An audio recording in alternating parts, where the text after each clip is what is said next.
Netcasts you love. From people you trust. This is Twit. Bandwidth for Ham Nation is provided by CashFly at CACHEFLY.com. This episode of Ham Nation is brought to you by Rocket Mortgage by Quicken Loans. Home plays a big part in your life. That's why Quicken Loans created Rocket Mortgage. It lets you apply simply and understand the entire mortgage process fully, so you can be confident that you're getting the right mortgage for you. Get started at rocketmortgage.com/hamnation. By Casper, an online retailer of premium mattresses for a fraction of the price, because everyone deserves a great night's sleep. Get $50 off any mattress purchase by visiting casper.com/hamnation and enter promo code HAMNATION. And by ICOM. For more information, visit icomamerica.com/hamnation.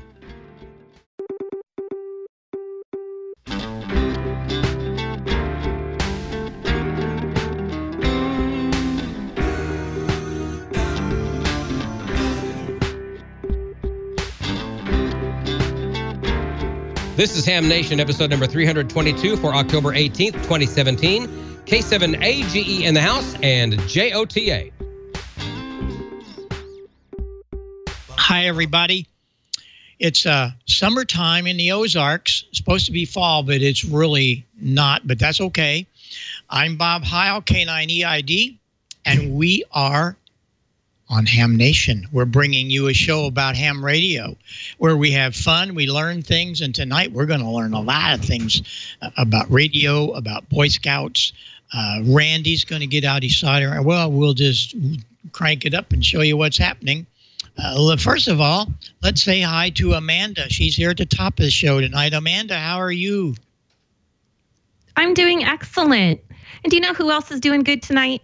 Our Valerie. She's home. She made it home last night. I think it was later in the evening. She finally flew into O'Hare, I think is the airport there in Chicago.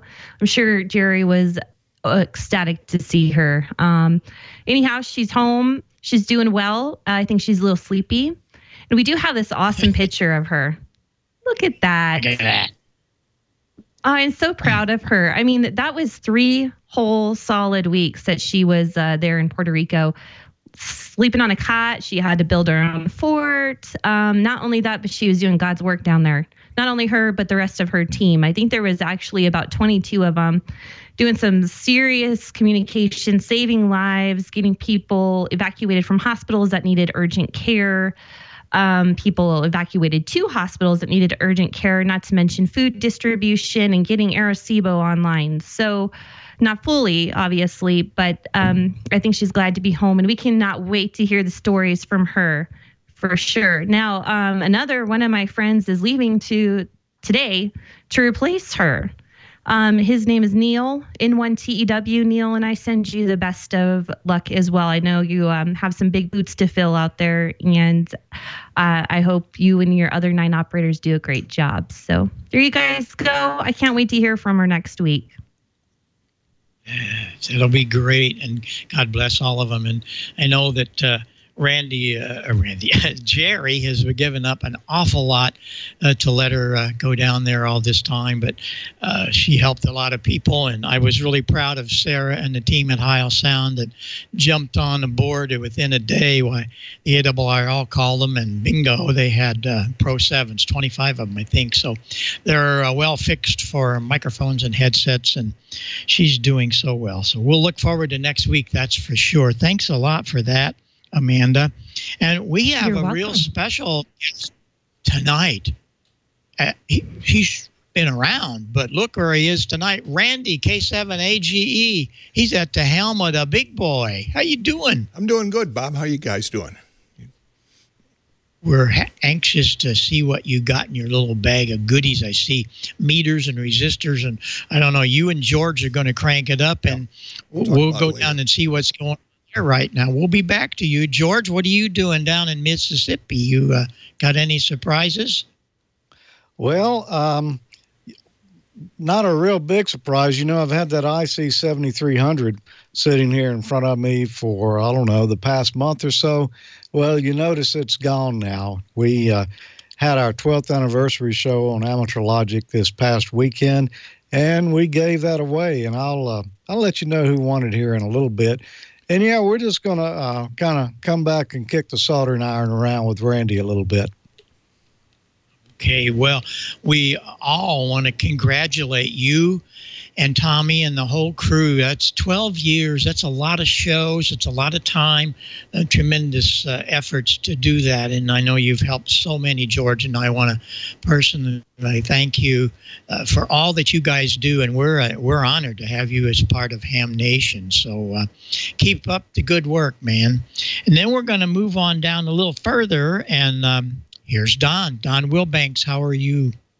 Oh, I'm just happy to be here, Bob.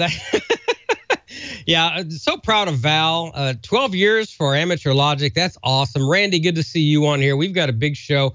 I know, Bob, you've got Pine Board. We've got Newsline. We've got a little bit of video from Dr. Tamitha Scove. Incidentally, tomorrow is her birthday. So happy birthday, Dr. T, tomorrow. And that's awesome. And, of course, we've got the world listening to us on the big shortwave.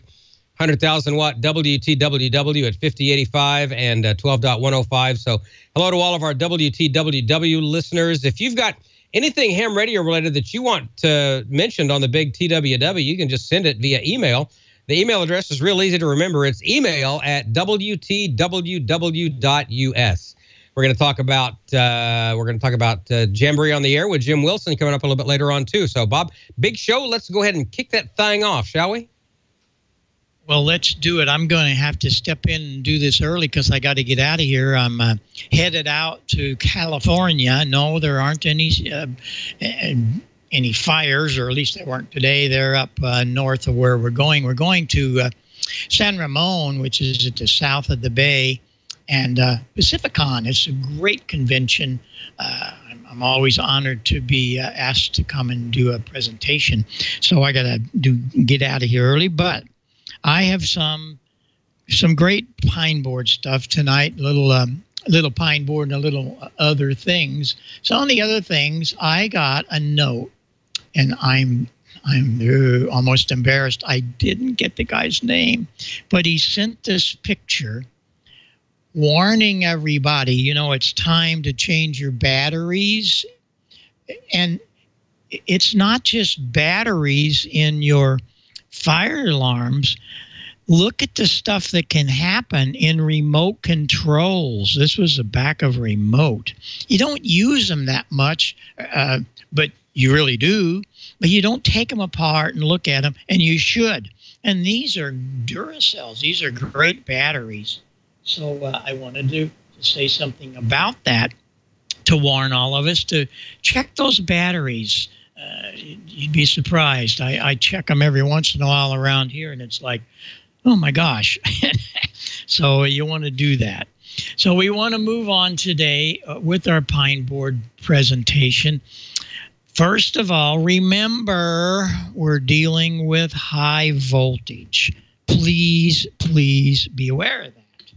And you want to make sure that when you're doing the high voltage stuff that you have your chipstick handy. You remember the chipstick. K9MIT came up with this idea that broadcast transmitters have these. George has had many of them in his hand. You cannot open the back of the transmitter that Randy is sitting in front of there at the Twit Studios. It has a huge, we call it the chicken stick. And the chip came up and says this is a chipstick, and it's built on the back of a Lowe's paint stick. So that's what I did this one with. But you clip this baby to ground, and then if you want to go around to all the capacitors, all of the places there are voltage, hold it on there for a little bit. And even though we have bleeder resistors, they sometimes don't all discharge, or sometimes it might be a little crazy that one of the capacitors goes bad, and now what do? You open it up, and bingo, you're across it. I want to show you this. This came from another viewer. This is a very nice project from years ago, and he still has it. And it was built from the old Become a Ham Radio, being a radio amateur it is, yes, from ARRL. And so these are the way things were done back in the 50s, and he still had his. I'm very proud. Power supply, and then the amplifier transmitter is the CW transmitter. So what we want to do tonight is I'm going to answer a lot of questions, because tonight we're going to give you voltages, and this will help you as you get moving around and you get things going. If you need to check things out, here you go. And this is where you start, right here. This is the power supply, and we'll point out a few things here with it. One thing, note that I have 2 voltages on this one. Check the power supply before you turn the transmitter on, and we're going to show you how to do that tonight. We haven't done that yet, but we will show you how you turn that transmitter on and make it talk. So here's the deal. You'll notice here at this particular point, and these are voltages with the bridge, and I really think all of you might want to do this. It's a very simple thing, but it sure makes things a lot better. Maybe next week I'll do one with the 1-watt transmitter. The voltages will be pretty much the same, but they're going to be a little lower. 400 volts is idle. That's just power supply turned on. But when you get it all hooked up with the preamp and the transmitter, and you get it all turned on, and you're producing a signal, that will become 350 volts. Now, one thing I did here, and I suggest you do this, I have 2 B pluses coming out of here now. This B plus, since it's for the final, doesn't need all the filtering that the preamp does, and the preamp doesn't need all of that voltage. So I took another lead, come out with another terminal, and that's 350 volts, and you'll see here in a second that feeds the transmitter only, just the transmitter. So there you are with all the voltages. At this particular point, that's going to feed the preamp, it's 190 volts under load. With the transmitter on, it's 170 volts. So there are your voltages. You want to check those, and if you don't have those, something's not correct.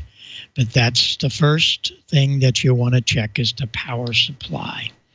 Next then will be the microphone preamplifier.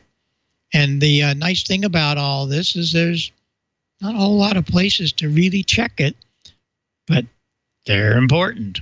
First of all, and this is with everything hooked up and going, you're going to find 80 volts on the 12AX7 plate.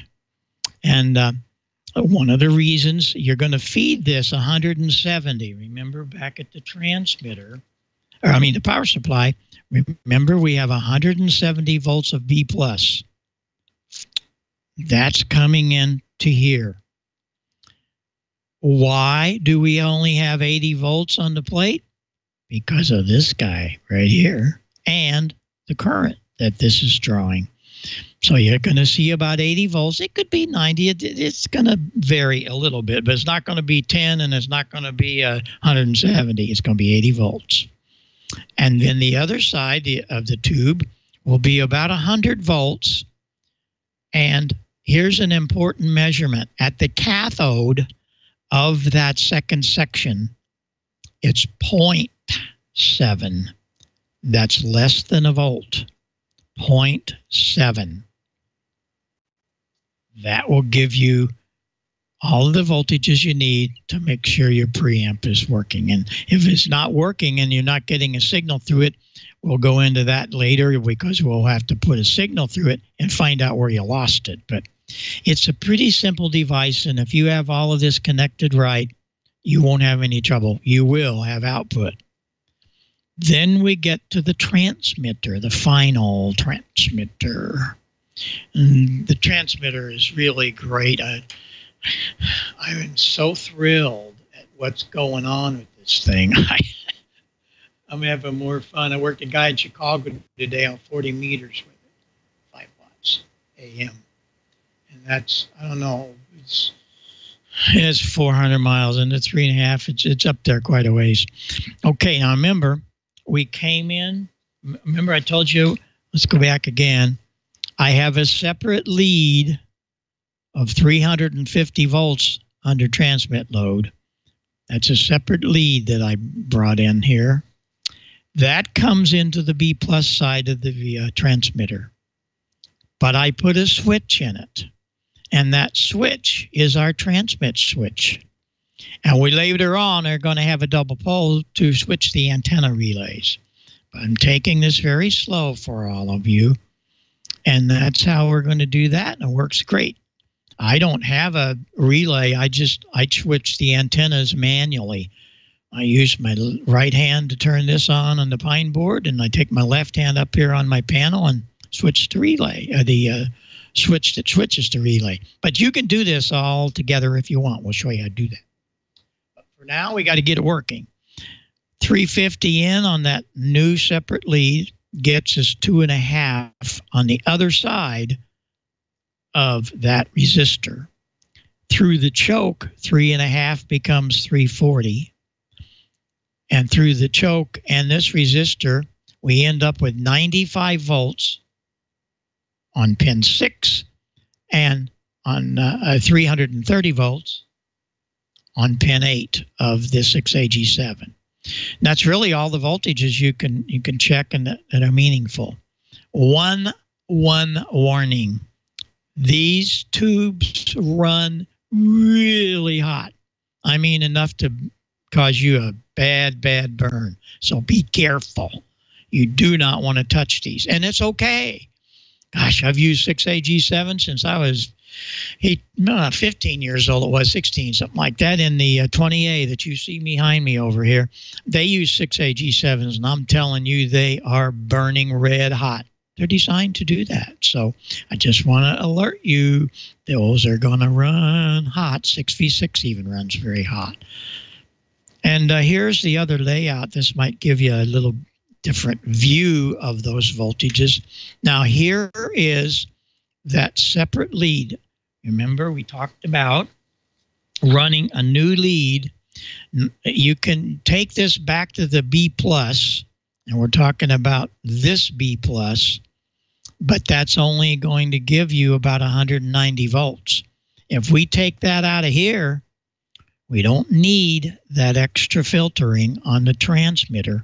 It's clean enough to do that. We come out here at 3.5, and that 3.5 just really smokes. That baby gets, we're right at 4.5 to 5 watts, and it works so well. So what you do there you put your transmit switch, and I'll show you in a minute how I did that physically. And everything else will be shown on the schematic. But there's how we worked it all out, and it just works so well. I got to tell you, I'm excited about it. And let me come over here. What we're going to do here, I'll show you what I did with that switch. There's what I did with my switch. Right there. I don't have any power on this thing right now, but that's my transmit switch. And it works out really well. That transmit switch is 2 wires, and I take that transmit switch back to the back. I had an extra screw terminal. So we come in with the purple wire that feeds. Get over here, Kyle. I'm a terrible cameraman. This feeds the purple wire right there. That's coming straight out. Come on here. Trying to do this over my shoulder. And then next door to it is the other tab for your the other side of the switch. And that works really good. I've had excellent luck this week, and I've used it a lot. So those are some of the things that will help you get started in checking things and making sure they work. And if they don't, well, we got other problems. But boy, it's going to be rare if all those voltages are correct. So I hope that helps you. And I've gotten an awful lot of email from different folks asking me to do that. So this starts it off, and away we go. I do have some happy news for you, and it looks pretty official. I have finished 6 pages of article, and I sent the last pictures today. Somewhere at the first of the year, QST will have a major article about the pine board on Ham Nation. I'm very proud, honored about this, that they've accepted the. This is good stuff. And so we'll have more people exposed to pine board as well as Ham Nation. So it's really a great thing. I'm happy about that. Very happy. Well, let's move things around here. As I said, I'm going to have to rip out of here because I got to go catch an airplane early in the morning. But I got to get things all tidied up and pack my bag. I didn't do that today. I had to take pictures today for the article, but that's okay. But we're going to move over to Don. He's got some interesting things about how we can get money to buy all these parts from Antique Electronic Supply. How you doing, Don? You okay? Yeah, I'm doing just fine. I don't know. What have you heard? No, I think I don't know. Okay. Yeah. Let's talk about Rocket Mortgage. Rocket Mortgage is has been a sponsor of Ham Nation the last 3 weeks in a row, I think now. So a mortgage is kind of important. Everybody's going to need one at some point in their life, and Rocket Mortgage by Quicken Loans is a great way to do it. The mortgage experience, quite frankly, wasn't keeping up with the times. It had gotten dated, needed a client-focused technological revolution, and that is exactly why Quicken Loans created Rocket Mortgage. Rocket Mortgage gives you the confidence you need when it comes to buying a home or refinancing the home that you have. It's simple, allows you to fully understand all the details and be confident you're getting the right mortgage for you. It's convenient. Trusted partners allow you to share your financial information with Rocket Mortgage at the touch of a button. Very powerful, whether you're looking to buy your first home or your 10th. Rocket Mortgage will help you perform thousands of calculations. Actually, it'll do it for you. Thousands of calculations in seconds. And based on your income, assets, and credit, Rocket Mortgage can analyze all of the home loan options for which you qualify and find the one that is just perfect for you. It's Rocket Mortgage by Quicken Loans. Apply simply, understand fully, mortgage confidently. To get started, go to rocketmortgage.com/hamnation. That is rocketmortgage.com/hamnation. Rocket Mortgage is an equal housing lender licensed in all 50 states, NMLS consumeraccess.org number 3030. And Rocket Mortgage, thank you so much for being a part of Ham Nation. We appreciate your support. Let's go ahead and get into the news of the week now from Amateur Radio Newsline. From Amateur Radio Newsline Report number 2085. These are the Ham Nation headlines for Wednesday, October 18th, 2017. We open with an update on amateur assistance to Puerto Rico. Not quite a month after Hurricane Maria's devastating hit, hams are helping to get that struggling island on its feet. Not all the ham radio assistance going on in Puerto Rico has been happening on the air. The team of amateur radio operators deployed to the storm-racked island has been able to provide some real boots-on-the-ground aid in assessing the supply needs at area hospitals, reuniting families, and even installing a mountaintop repeater that now covers more than half of Puerto Rico and serves part of the U.S. Virgin Islands. The volunteer team who answered the ARRL's earlier call for assistance included Gary Sessoms, KC5QCN, Valerie Hotzfeld, NV9L, and Andy Anderson, KE0AYJ. Hams have also been busy cataloging data into the Safe and Well website used by the Red Cross and providing storm survivors with access to satellite phones or cellular service to telephone loved ones with their whereabouts and condition.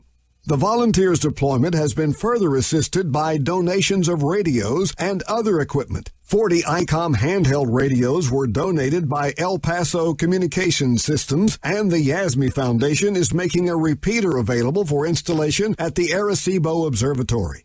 Meanwhile, the Northern California DX Foundation has made a grant of $2,500 to the ARRL's Ham Aid Fund, which provides resources to hurricane-ravaged regions in the Caribbean and the U.S. The grant will be available for future storm response. For Amateur Radio Newsline, I'm Jim Dameron, N8TMW. If, like me, you have a high school senior in your household who is also a licensed amateur radio operator, this story is for us. If you're a licensed amateur planning to pursue a higher education, or if you know someone who is, you might start thinking now about the ARRL Foundation Scholarship Program. There are some new opportunities and new scholarships for the 2018 award year.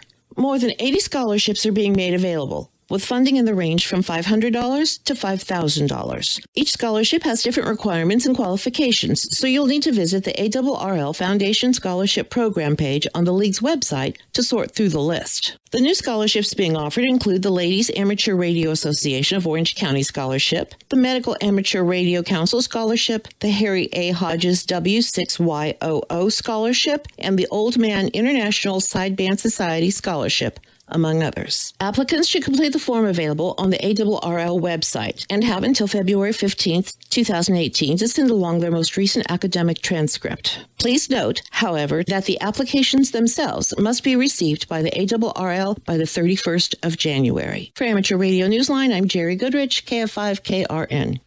While we're on the subject of school-age hams, the fall session of the School Club Roundup is going on now and runs through Friday, October 20th. It's a great chance for schools to get on the air and talk to each other, but it's also a great chance to expose young people to ham radio by making contacts with anyone and everyone. So get on the air and listen for schools participating in the Roundup. There is one temporary last-minute change being made to the semi-annual event due to the number of hurricane-related nets in the usually recommended segment on 20 meters from 14.250 to 14.280. School Club Roundup sponsors are urging participants to stay clear of these frequencies to avoid unintentional interference. So look for schools just above and below those frequencies. While the recommended frequencies on other bands should not be affected, staying away from similar nets on other bands is still encouraged. As always, be sure to listen first. For more information about School Club Roundup, visit arrl.org/school-club-roundup. For Amateur Radio Newsline, I'm Neil Rapp, WB9 VPG. For the rest of this week's Amateur Radio News, please listen to the full Amateur Radio Newsline report online on a repeater near you or on shortwave radio station WTWW at 9930 and 5085 kilohertz. And that's all from the Amateur Radio Newsline, your independent source for amateur radio news for 4 decades and counting at www.arnewsline.org. With Jim Dameron and 8TMW, Jerry Goodrich, KF5KRN, Neil Rapp, WB9 VPG, Karen Eve Murray, KD2GUT at the news desk in New York, and our news team across the globe. I'm Don Wilbanks, AE5DW 73. We'll see you next time here on Ham Nation. Now, here's the solar update with Dr. Tamitha Skov.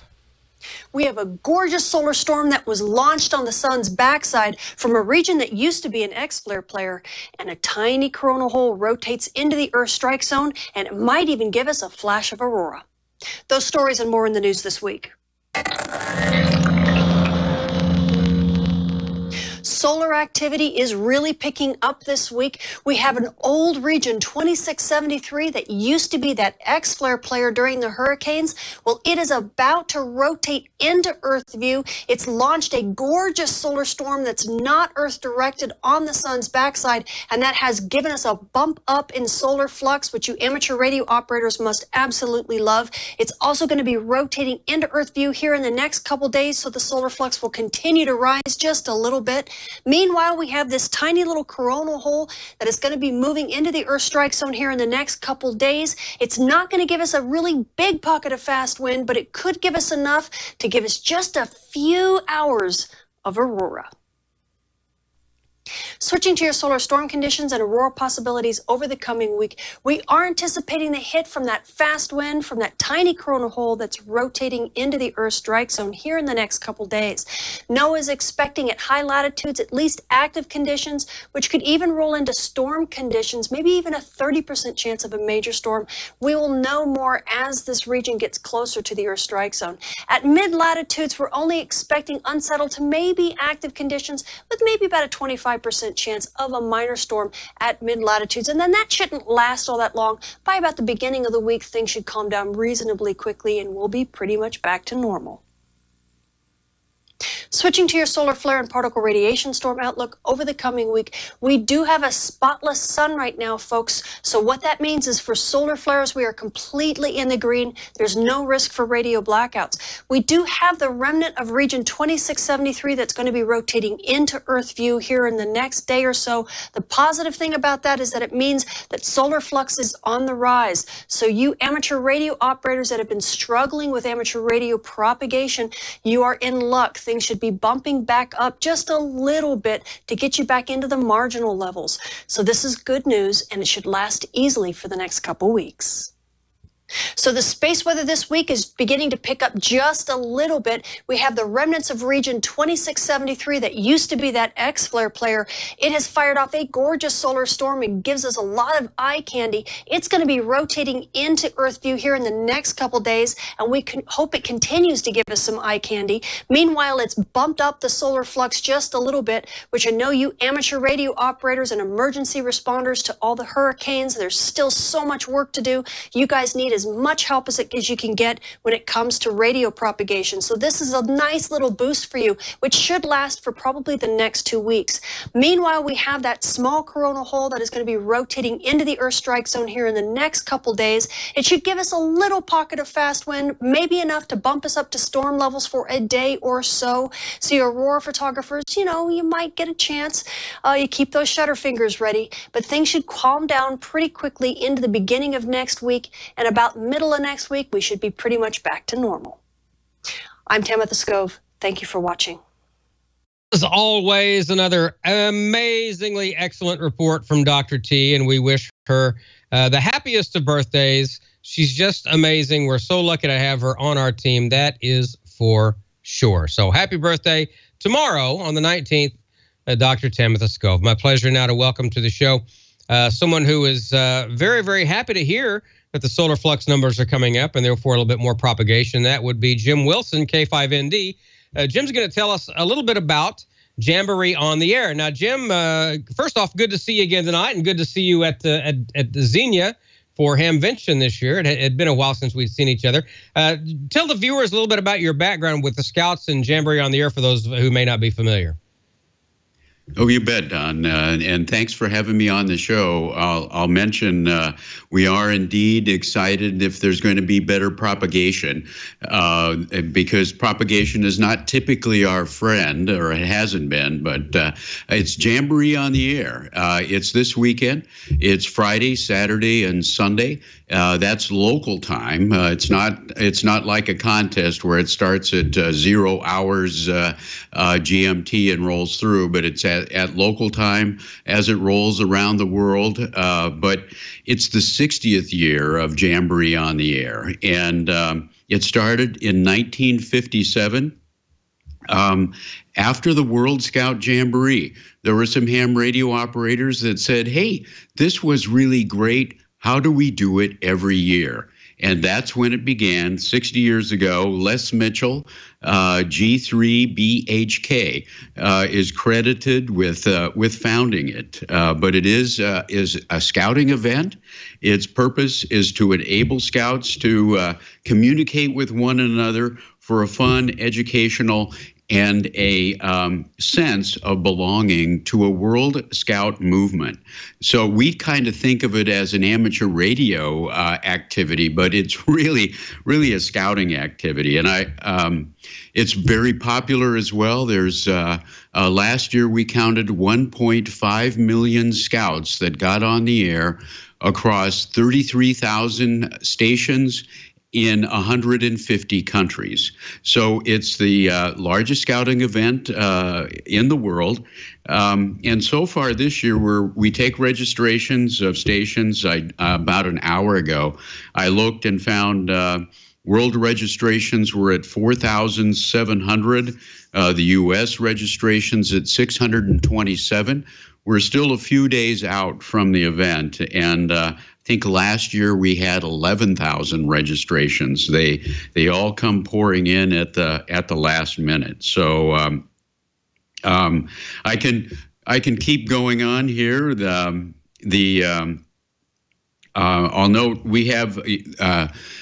You reported that the club roundup, school club roundup, was advising people to steer clear of nets and the emergency traffic out of the Caribbean. We certainly have that same caution that is out there. There's also a lot of contests that are going on during the weekend. We typically ask to steer clear of that. In fact, the biggest contest that goes on is the Workdoll Germany contest, and they actually have established contest-free frequencies that keep clear of the scouting frequencies. And you can find those scouting frequencies on the websites, the scouting.org/JOTA website and the K2BSA website will point those out. And then our big emphasis is, okay, go out there and have some fun, but tell us what happened. We want to hear the stories. We want to hear that. We want to count the numbers. If we don't have numbers, are we sure anything really happened? So we have ICOM America this year, again, donated an ID 51A. That's a part of a drawing. File your station report, and you're in a drawing for an ID 51A. And there's a nifty certificate that you can pick up as well. Yep, that's the news about Jamboree-on-the-Air. I have a question for you, Jim. For those who may not have ever worked Jamboree-on-the-Air, it's not just scouts talking to scouts. It's scouts talking to everyone. So what, if any, what is the suggested, I guess, like in field day, the suggested exchange? Is there a suggested exchange for Jamboree-on-the-Air that the scouts give to each other and that say we as general public or whatever will give to the scouts? Is there a suggested exchange? No, it is really a conversation. There are some online games and codes that are exchanged. That happens a little bit in the U.S., a lot in the rest of the world. But for guys that are just on the air, in fact, I've witnessed this myself. A net, in fact, just shut down and started talking to the scouts. It was the most incredible thing. I was listening to it on the air, but it is really a conversation. And it's like, hey, I remember when I was in Scouts, I earned the Radio Merit Badge. It got me started on ham radio. How about you? Are you working on the Radio Merit Badge? Or what rank are you? Are you at a camp? Are you at a school? Just the general kinds of conversation things would be fine. And you're absolutely right. We encourage ham radio operators that happen to come across a little higher voice calling CQ Jamboree-on-the-Air to go ahead and answer. It's one of the, when I get these reports in, it's one of the concerns that comes back. That people get on the air, they're calling CQ, nobody comes back to them. The scouts get discouraged, the operators get discouraged. So it's just fine. Answer back, get in some conversations, ask them about scouting, ask them about ham radio. Have fun with it. Have fun with it, and share some of your own stories as well. Yeah, I was in Jamboree-on-the-Air and back in '01, that sort of thing. Right. So it's basically get on and show the scouts the best side of amateur radio. And another way to get involved, I actually did this several years ago, is if there's a local club or of a ham that's in your community who is hosting scouts, for Jamboree on the Air, because after all, not every scout troop is going to have a ham radio station, so they've got to go somewhere. A lot of times local clubs will open up their clubhouses, local hams will open up their stations, and the scouts will come over and operate. If you know of a location where the scouts are invited to go and operate, by all means, if you can, go over there and help them operate the radio, and that way you'll see firsthand, get to witness the look of amazement and excitement and wonder on their faces as they reach out and talk to somebody who may be across town on a repeater, or maybe across the world on the other end of a sideband conversation, or even on something like PSK 31 or RIDI if they're opening that up to them. So it's an amazing thing to get out and watch. And I just think Jamboree on the Air is amazing. I had no idea it was going on for 60 years, Jim. This is very cool. So again, maybe give us one more brief kind of a thumbnail rundown of how people can get involved in Jamboree on the Air, and tell us again how it all works. Well, it's not only on the air, but it's Jamboree on the internet. But there's also all the internet modes that you can use with ham radio. Echolink is very popular. D-Star, I can recall, it's been a few years ago, I talked to Ray Novak on D-Star. He was in Mozambique at a D-Expedition, and I had to wait in line because of all the scouts that were talking to him first. So D-Star, DMR, Echolink, IRLP, there's a couple of Echolink nodes, conference nodes, JOTA-365 and Jambo is another Echolink conference node. So it's you can indeed talk around the world, even without propagation being helpful to us. That's awesome. Well, Jim, I want to thank you for coming on tonight and giving us a little preview into Jamboree on the Air. That, of course, again, is this weekend. You said Friday, Saturday, and Sunday local time. So no set times to operate. Just if it's Friday, Saturday, and Sunday, get on the air and start listening for Jamboree on the Air stations. Exactly. A lot of the scouts are at camp. Ideally, a big event is a camporee. So there's lots of scout troops there, lots of scouts, and ham radio can be there as well. Not as the primary activity necessarily, but one more activity. They do a lot of fox hunting as well around Jamboree on the Air. It's engaging scouts with amateur radio, and the stations will be on all day long, in the night, you name it, they'll be on. So, yeah, get on the air, hand out some QSOs, help them on the other side of that conversation. That'd be very, very helpful. Jim, thanks again for joining us tonight. Jim Wilson, K7AGE with the Boy Scouts and Jamboree on the Air. You're a great ambassador for the Scouts and for ham radio, and we're proud to call you a friend of Ham Nation. So thanks again, and good luck to you and everybody else operating Jamboree on the Air. Good to see you, my friend. Thank you, Don. Thanks very much. And we feel Ham Nation's a friend of scouting as well. And we really, really appreciate you getting the word out. Thank you. Awesome. Thank you, sir. We do what we can do. Jim Wilson, K7AGE. Thank you, sir. Good night. We'll talk to you next time there's something to talk about scouting. Okay, good night. Good night, sir. Let's talk about another great sponsor of Ham Nation. That would be Casper. Casper is an online retailer of premium mattresses, and you can get these premium mattresses for a fraction of the cost. Casper is revolutionizing the mattress industry because they're cutting the cost of dealing with resellers and showrooms, and they pass the savings directly to you, the consumer.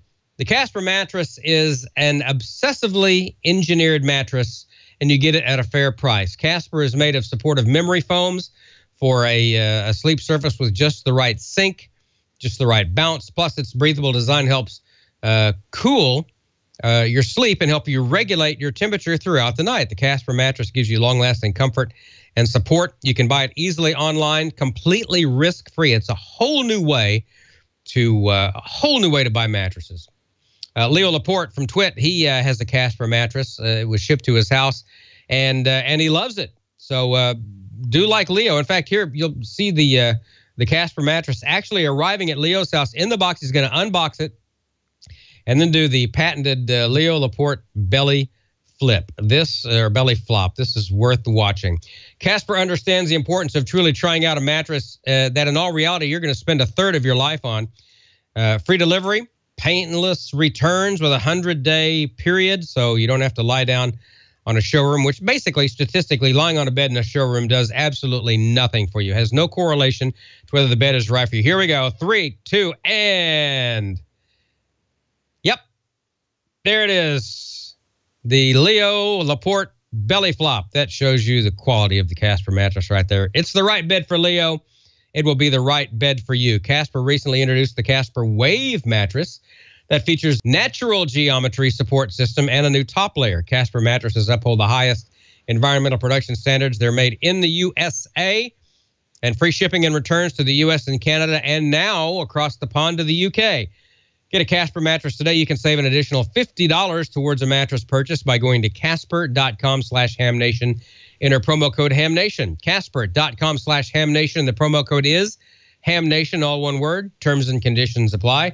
Isn't it time you got a great night's sleep? I think you should do that. You should go to casper.com/HAMNATION as soon as HAMNATION is over and get your sleep on. All right, George, what do we got? What do we got going on? We got Randy in studio. We got you. We got it's just a wild orgy of happiness and excitement. Yeah, Don. Well, you know, I mentioned earlier I don't have that radio here tonight. It's gone. It was shipped out Monday. It went out to Ed Thomas, KD8, KCT, who won the random drawing. Congratulations, Ed. He's in North Canton, Ohio. So I know he's going to enjoy that radio. As a matter of fact, I got an email from him today that said his shipping department was busy today, but he'll be receiving that radio tomorrow. So I know the unboxing department will be busy tomorrow. So congrats again, Ed. You're really going to like that radio. And don't fear, everyone. I've got another one here. We're going to get not a 7300. I've got another ICOM rig right here. We're going to give away in just a few moments. It's the ID 4100A. We'll talk a little bit about that. You know, nice rig there, and somebody's going to win that this month. Well, right now we've got our old friend Randy, K7AGE, out in the Twitch studios live tonight. Hi, Randy. What have you been up to?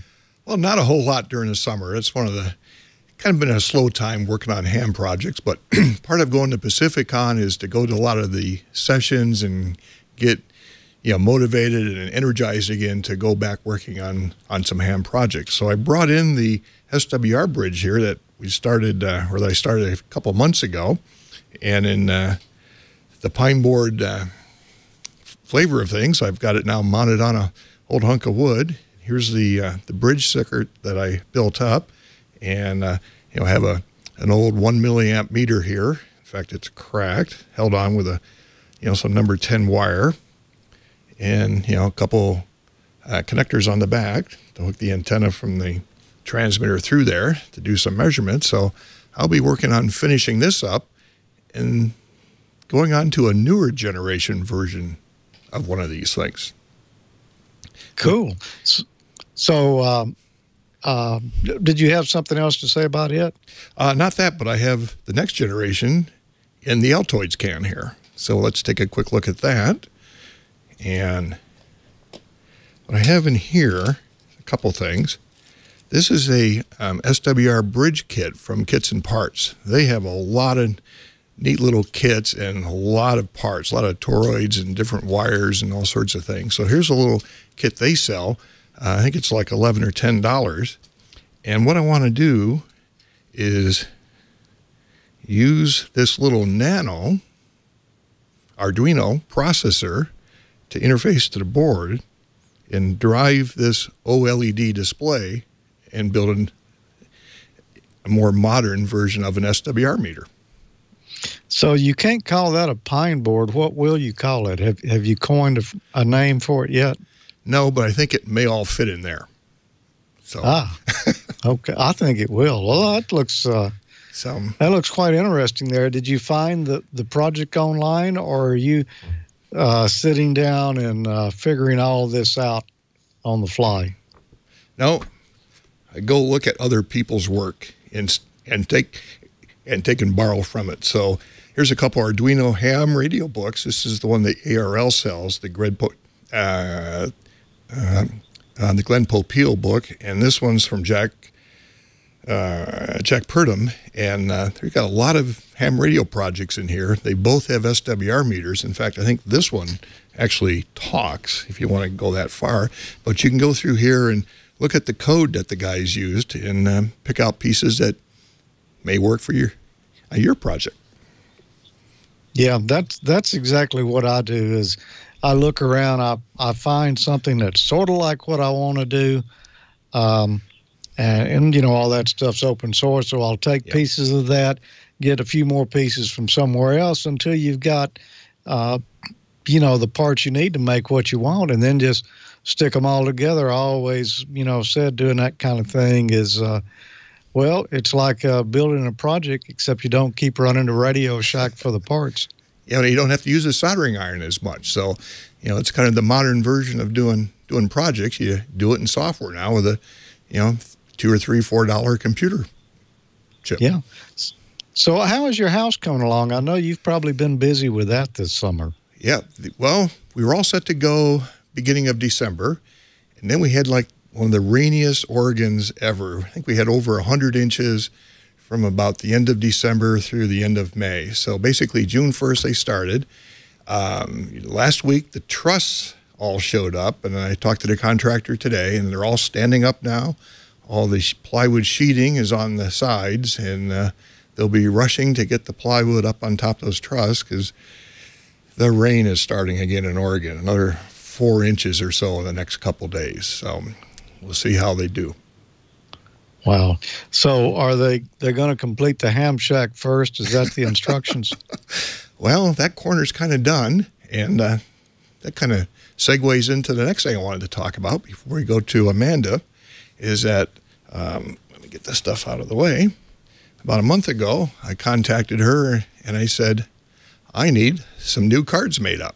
So I sent her the pictures I took of the view that I will have from my ham shack, along with which back then was my new Oregon ham license plate. And she laid all this out, and we did the back. She did all that, and, you know, the different things that you need. And maybe we should talk about that sometime in the future. You know, the county, what a grid square is, the CQ zone, the ITU zone, and such things that you want to have on your cards. So, custom QSL cards by K7AGE. Thanks, Amanda. It was great. Cool. Well, so you're headed to Pacificon. I wish I could be there this year, but I'm not going to. Are you doing a presentation this year, or are you strictly going to look around and take it all in?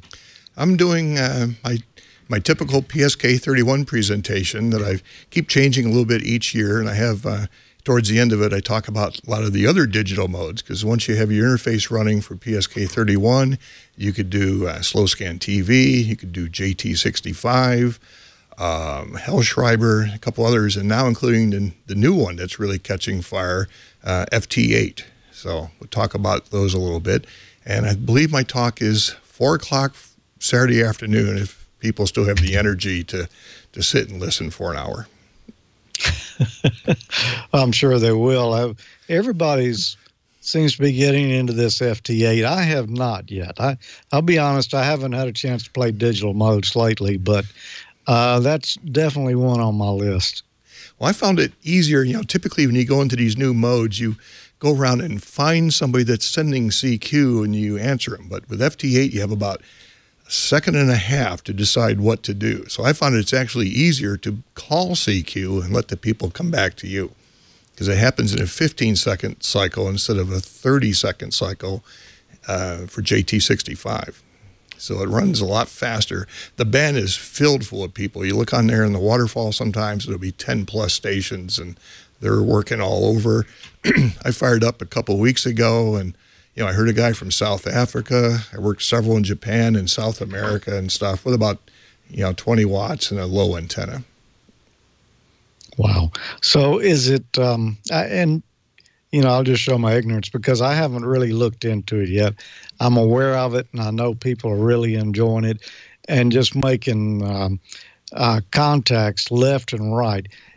Is it very narrow slice of spectrum there you can operate in?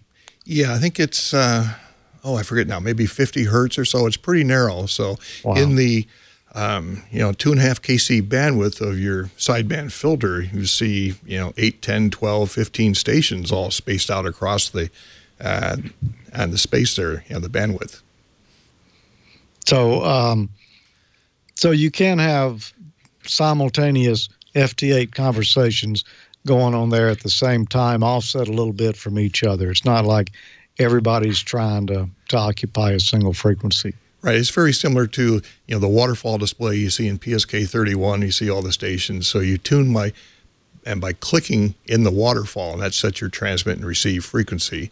It does that by changing the audio tone frequency, not by turning the knob as such. So it works pretty neat.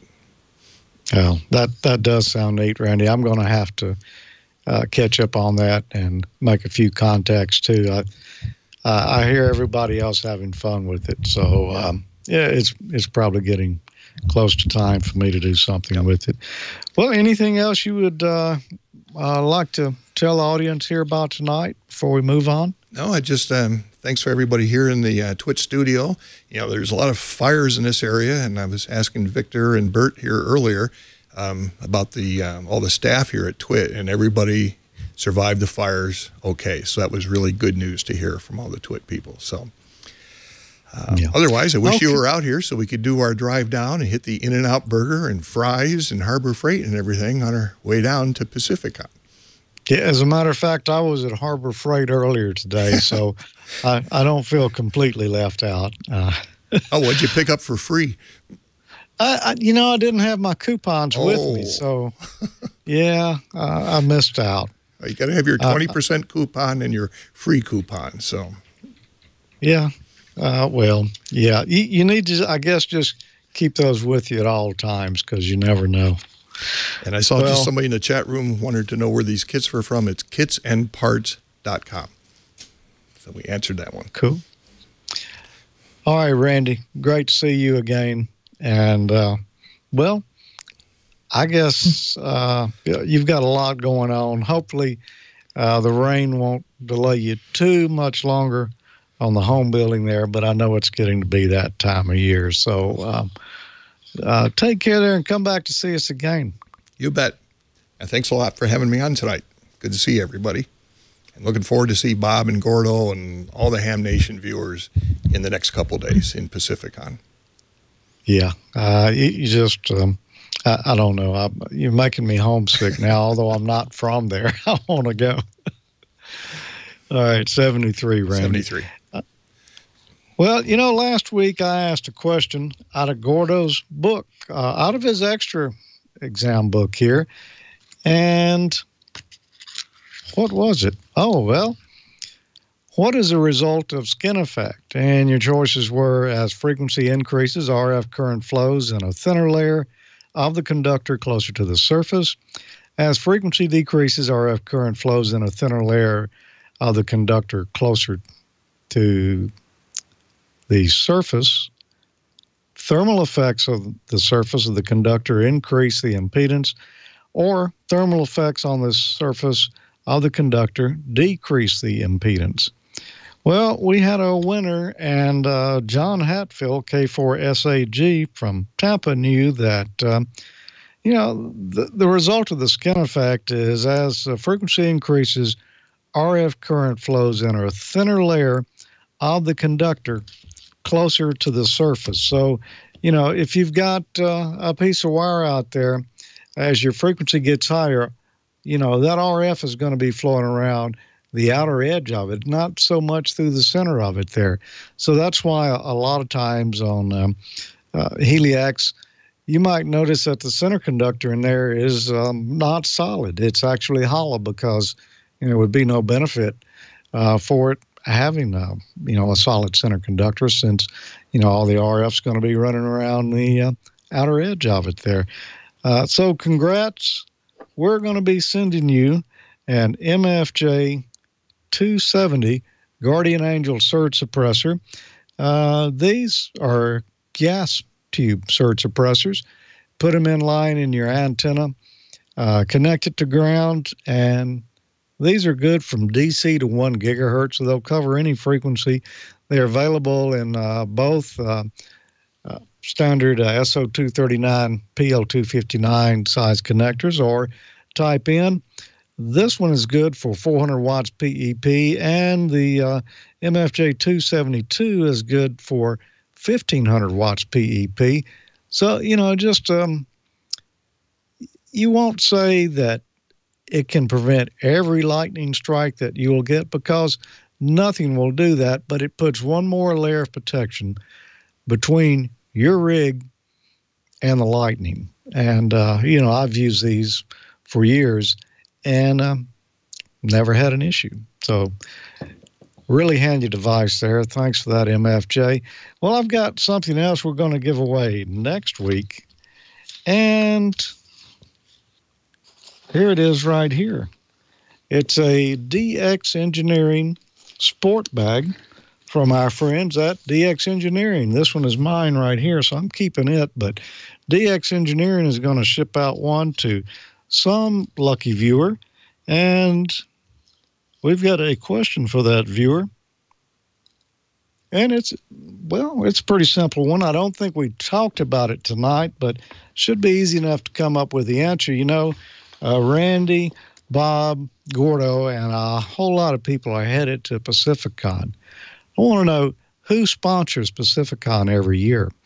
If you think you know the answer to that, send it to me, hamnationcontest@gmail.com, and you might win this nice DX Engineering sport bag. And we'll be back in just a moment, and we'll talk about this radio we're giving away. But first, let's have a message from ICOM. Heard it, worked it, logged it. It's time to get the transceiver best suited for your lifestyle. ICOM offers a variety of high-performance and innovative products. See how you can make the most out of this contest season with one of these. Ideal for the ham on the go, the IC7300 is a high-performance HF transceiver with a compact design. Don't miss a weak signal with the combination of a waterfall function and real-time spectrum scope. RF direct sampling, 15 discrete bandpass filters, large 4.3-inch color touchscreen, real-time spectrum scope, and SD memory card slot. The IC7851 will give you the competitive edge you've been looking for. Raise the bar and hear what others cannot with this HF 50 MHz transceiver. Reciprocal mixing dynamic, crystal clear local oscillator design, spectrum scope, dual receivers, digital voice recorder, and more. Can't wait for the IC7610? The IC7600 is still available and at a great price. Following in the footsteps of ICOM's flagship radio, the IC7600 offers intuitive operation and the latest DSP technologies. Digital IF filter, dual DSP, 5.8-inch ultra-wide TFT display, high-resolution real-time spectrum scope, and more. Visit ICOMAmerica.com/amateur for more information on all the great ICOM radios. And you can tune in and enter to win. After each episode of Ham Nation, go to ICOMAmerica.com/HamNation and register to win for great swag prizes like T-shirts and hats. While you're there, learn how you could win in the monthly grand prize drawing for a new radio. And for this month, that radio is going to be the ICOM ID4100A entry-level D-Star mobile with big rig features. It's a dual-band rig, built-in GPS receiver, full dot matrix display, micro SD card slot for voice and data storage, and there's an available Android or iOS application. Of course, it does both analog and D-Star. So go to ICOMAmerica.com/HamNation after this in each episode of Ham Nation and register to win. Someone's going to be winning this at the end of the month, and might as well be you. The ICOM ID4100A. ICOMAmerica.com/HamNation. And now let's get Amanda in here and see what's going on in the chat room tonight. Amanda? Well, good evening, George. It's so nice to have Randy on, too. Randy, you stuck around for some questions, didn't you? Yes, I have. Yep. Okay, that's great. So a couple are for me personally. First of all, thanks for the mention of the QSL card. I love doing that stuff. Yeah. Just a couple more questions about FT8 that I might have either missed or you didn't mention. Do you need special software to do that, or can you operate it from your updated version of Ham Radio Deluxe like you do PSK31? I don't believe Ham Radio Deluxe offers that, but the WSJT-X software from Joe Taylor, which is free, does the FT8 to JT65, some other modes, Whisper. So you just get that piece of software and you can run a lot of these modes. Okay. And then the other thing I wanted to know is, do you need anything special? Like, I'm not very into the digital stuff. I haven't done anything from PSK probably in about 4 years, mostly ever since I switched over to the 7600, even though it should be easier. Give me a rundown. Do I need anything special to run it from my 7600, or just kind of plug and play with the software and make it talk to the 7600? It's already ready to recognize that. It kind of depends on the vintage of your radio. Okay. You know, many of the newer radios have a USB connection on the back, and they support both an internal sound card within the radio as well as radio control. Two different things, but they do that both through a USB connection. So I'm not sure if your radio does that, but I know a lot of the late model icons do that. If you have a radio that doesn't do that, a very popular interface is the Signal Link USB. So it's a little box with some knobs on the front. It plugs into the USB plug on the side of your computer, and then you get a cable for your radio, and it typically connects to the data plug on the back. There you go. You got one. So just get one of those. They're about $100, and you can basically run all the digital modes through that. Yeah, Amanda, you don't need that. You don't need the Signal Link for your 7600. I have a 7600 as well, and it does have a USB plug on the back of it, and it just plugs straight into the computer. It has the sound card and the rig control built in via that single cable. So all you need is the WSJT-X software, and make sure you get the latest release candidate. I think they're on release candidate 2 or 3 now, so make sure that you update that. Yeah, another one just came out. So make sure you get that updated when they do the new ones, and because they're constantly updating that. I've not done much FT8, but I have done some other things with the WSJT-X software, and it works just great on your 7600, Amanda. Very good. You know what would be fun? Maybe I'll have Jeff help me document trying to make it work for the first time. That'd be interesting. That way people know that we don't practice this and get it going from scratch. You can see all the problems I run into. I think that would be fun. All right. A couple of announcements. Again, Randy, thanks. Have some fun this weekend. And hopefully the smoke isn't too bad over that away. Let's see. For JOTA, we have a JOTA station here very nearby me, K7AGE. So listen out for them. I was planning on trying to be there to help operate. Some family matters came up and I can't make it, but say hello to them if you hear them and go out there and work the rest of them. Let's see. I had skipped over KC7FPF last week. He was operating during a special event and he wanted us all to know about it during Fire Prevention Week. I'm so sorry, Kevin, that I missed that. He's our net control, on 40 meters. And to make up for it, we're going to be talking about a very special subject. He helped save someone's life during that special event, and he handled some emergency traffic. So we're going to hopefully have Kevin on here real soon to talk about what he did to help save someone's life out there in Puerto Rico. And we really appreciate all of his efforts on HF for us every week. So let's see. One more announcement. KE8DAC Brett. He just upgraded to General. Yay, Brett. Woo-hoo! Just in time to get on the air. DX contest is coming out the weekend after next, and you're going to have some fun. So get on there. I think that's all the questions I had. Yes, Randy, you said you made it to In-N-Out Burger, but did you make it to Fry's Electronics, or do you have one of those where you live? We don't have anything like that where I live on the southern Oregon coast. So from tomorrow, as I drive down to PacificCon, I will be stopping probably at a couple Harbor Freights so I can get something at 20% off and get a free whatever. And then there's an In-N-Out Burger real close to a Fry's on the way. So that's what I'm doing tomorrow. So it's a fun day. That's going to be a good day. Yep. Yeah, well, that's all I have. I don't know who's wrapping it up. Don, are you taking it away, or you, George? We'll flip a coin. Don. Yeah, you won. I've been drafted. Exactly.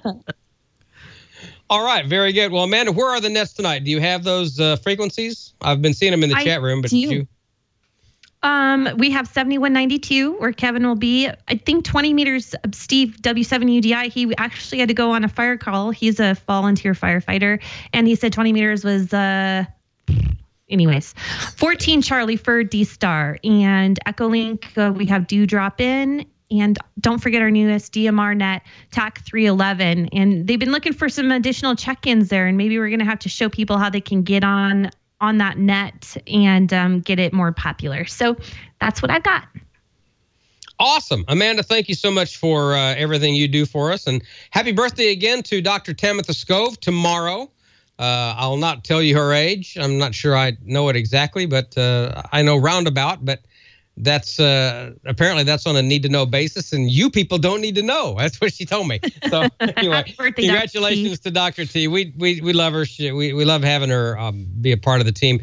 Randy, good to see you tonight. Awesome work. Always appreciate everything you do. The Pine Board Project, awesome as well. George, thanks for everything you do. And hopefully we'll have Gordon back next week. He's off at Pacificon, and hopefully we'll hear something from Valerie next week with an after-action report from Puerto Rico. They, like you said, Amanda, they're doing God's work there, the Force of 50, and they're rotating them in and out. So a lot of work left to be done down there. And we had a storm here too in South Mississippi, and luckily dodged a bullet with that one.